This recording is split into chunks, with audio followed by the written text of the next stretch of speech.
Hello, Dr. Sony Karaoke here, and today we'll be talking about our ovaries.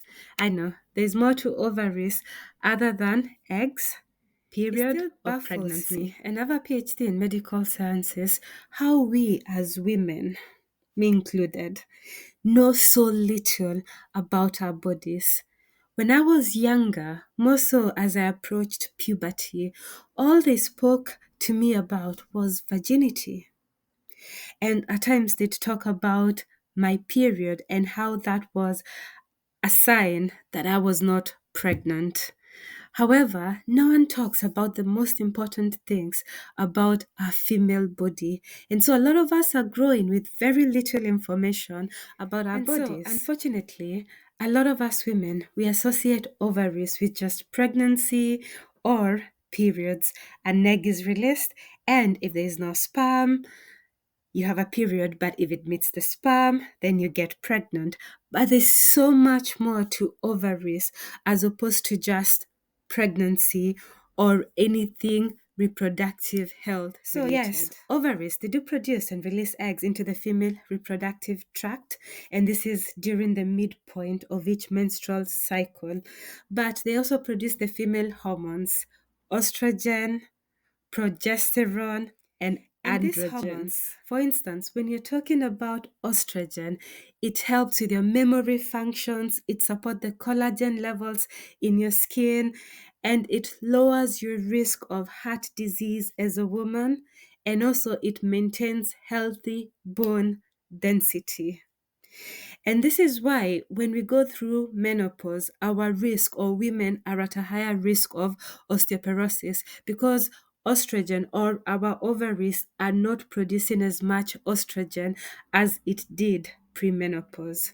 On the other hand, you have progesterone, which reduces anxiety and increases sleepiness, and also it slows down the Some key digestive studies process. In this sorry area, about you that. might be interested in is this one, which is the removal of all ovary tissues versus conserving some ovarian tissues. And this is at the time of the hysterectomy in premenopausal women with benign conditions. And this was done using routinely collected hospital data as well as data linkage. You need to link the data to ONS to get the death information. And in this study, my colleagues found that patients who had ovarian conservation had a significantly lower hazard of all cause mortality compared to those who had bilateral, both ovaries were removed. Another study you might be interested in is a prospective cohort study which followed around 30,000 individuals. Famously, it's called the Nurses Health Study, and they were looking at the impact of having a hysterectomy for benign diseases. So we're not talking about cancer, the prospect of you having cancer. We're talking about you having your ovaries and uterus removed for benign conditions. And they followed them up over 28 years. I'm not sure if I've said this. And they actually found that women who had a hysterectomy and a bilateral oophorectomy, that means the removal of, at this point, two ovaries, they had a 13% higher risk of death compared to women who had ovarian conservation. More so for Black women, because we are left behind when it comes to health matters relating our own bodies, is that it is quite important for you to talk to your doctor about your options before settling on a hysterectomy.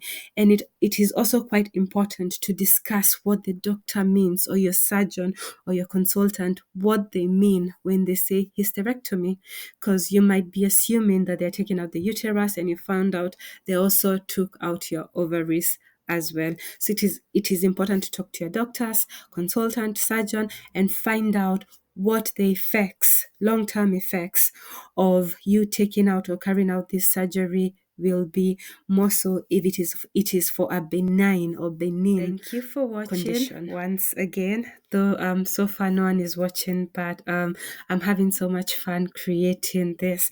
But thank you for watching, and I hope this is quite useful, more so for Black women or for anyone who's watching.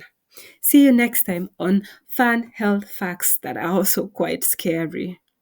Bye.